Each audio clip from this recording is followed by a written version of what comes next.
All you need is 4 simple ingredients to make this tropical spread, perfect for all your breakfast needs.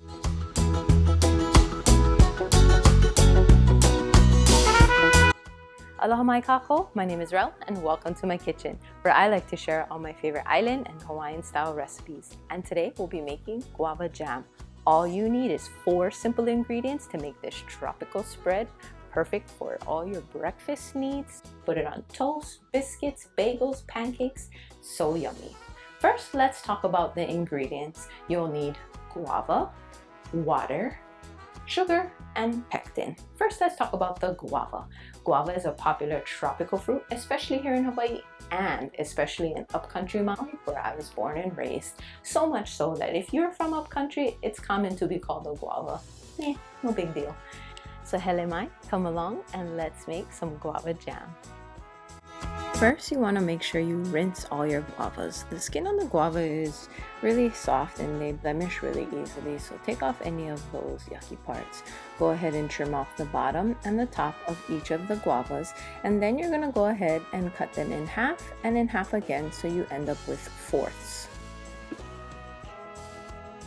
Continue until you've cut through all the guava. You'll need 5 to 10 guava for this recipe. It'll really vary depending on the guava itself.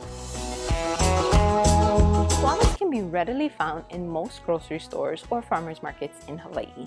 If you can't find fresh guava, you can always use guava puree in replacement for this recipe. Then, to a large pot, go ahead and add your chopped up guava and cover with about 4 cups of water. Then you're gonna set this to high heat and boil for about 20 to 30 minutes until the skins of all the guavas have softened. Turn the heat to low and take an immersion blender and blend it all up. If you don't have an immersion blender, you can definitely use a potato masher. You could even use a fork if you really wanted to, but I really like to use the immersion blender because it gets things blended up really nicely. I'll link the one I use in the description box below. Next, set a strainer over a glass bowl and you're going to pour that puree mix that you just made through the strainer.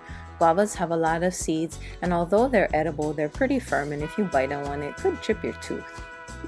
Then, using a rubber spatula or wooden spoon, or really whatever you choose, go ahead and push the puree through the sifter, and that will keep the seeds back and leave you with some yummy, delicious guava puree.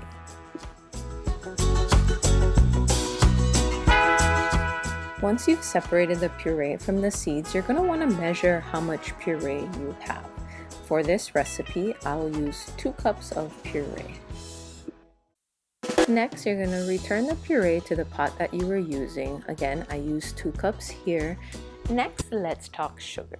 I like to use granulated sugar. However, you can use other types of sugar. You can even try to use sugar alternatives. I haven't tested these in particular, so I wouldn't be able to tell you exactly how much of each, but try it out. I'm sure it'll taste great. And you're going to set the pot back over medium-high to high heat. Then add equal amounts of sugar, so 2 cups of granulated sugar, and mix that until the sugar starts to dissolve. And lastly, pectin. Guava is high in pectin, and on its own, generally it can gel and jam up fine. But I like to add a little bit to ensure that it really firms and sets. Next, you'll add the pectin. You'll use a 1-to-1 ratio, so 1 tablespoon of pectin to 1 cup of puree. So here I used 2 cups of puree, so I needed 2 tablespoons of pectin. Be sure to stir this well, as you want the pectin to dissolve and not clump up. Continue stirring until the mixture just starts to thicken. Its consistency will look something like this. Remove from heat, then you're going to want to transfer this into your sterilized canning jars of your choice. Go ahead and scoop the mixture and pour it into the jars. Then you'll go ahead and place the lids on, and at this point you can do a water bath to help seal it if you'd like, or you can allow it to cool at room temperature, then place in the fridge to chill. Finished consistency will look a little something like this. Enjoy!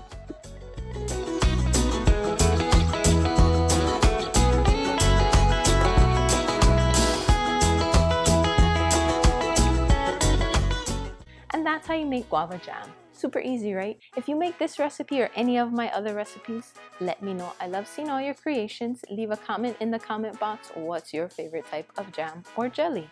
And until next time, hui ho! Thank you for watching my mom's video.